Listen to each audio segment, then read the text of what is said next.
here. It's really hard working here because you sort of fall in love with all the knives, but these guys are all particularly cool and have a place in my heart right now anyways. This one I really like because it's quite new. It's a gentleman named Masashi. He's a younger blacksmith. He's only in his mid-30s, I believe. And what's very cool about these is you get the layering look, the Damascus as a lot of people call it. But at the same time, it's pretty much a mirror finished knife. So I really like the contrast between the two, and I just think they're very gorgeous. The steel's quite nice too. It's easy to maintain and gives you a very long-lived edge. Koishis, they're always a staff favorite because they look badass and they're just cut badass too. They're a really good knife and a very good price for how good they are, and people just fall in love with them easily.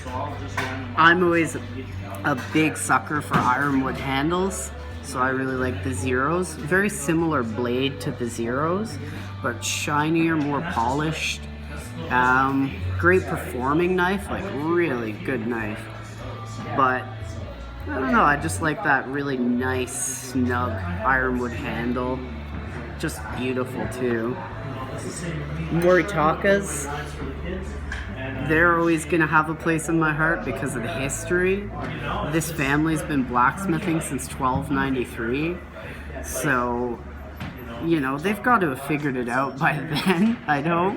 I believe they're on their 32nd generation, but the 32nd generation, I believe, is still just kids. But you better believe they're going to be blacksmiths. They don't really have a choice in the matter, I'm sure. Or else, you know, they would be letting their fathers down quite a bit. This guy's the Yuki.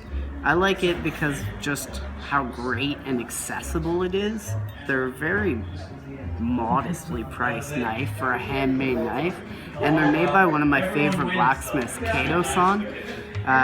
He's actually the same maker who makes these guys, and he's just a good blacksmith. I like the bunka, that's what that shape is called.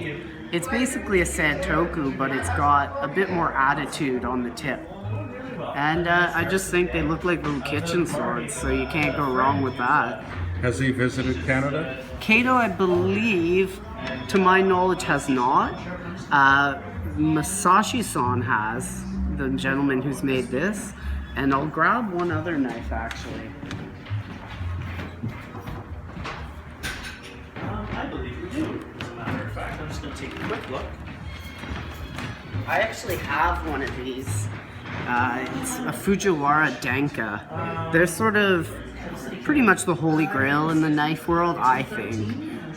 They're very, very good knives, really hard steel. Fujiwara does it, it's basically like he's a from-scratch blacksmith. A lot of things that other blacksmiths will buy in already done, he does himself. And you really do feel the difference in edge retention and performance.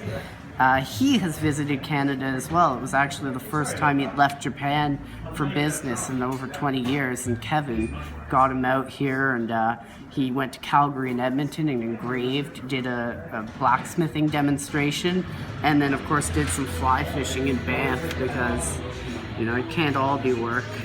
But that would be my favorite knife. It's actually the first Japanese knife I bought. I thought I'd go big right away and then maybe I wouldn't end up buying like 10, but it didn't work. I still bought a ton more, and I'm always scouting out new ones. It becomes an addiction for sure, a little bit, but you know, they do make a positive difference in your life. It makes cooking more fun. When I was a chef, or a cook rather, you sort of can get tired of cooking because it becomes your job, right? And I didn't really get that spark back of enjoying it until I had a good knife again.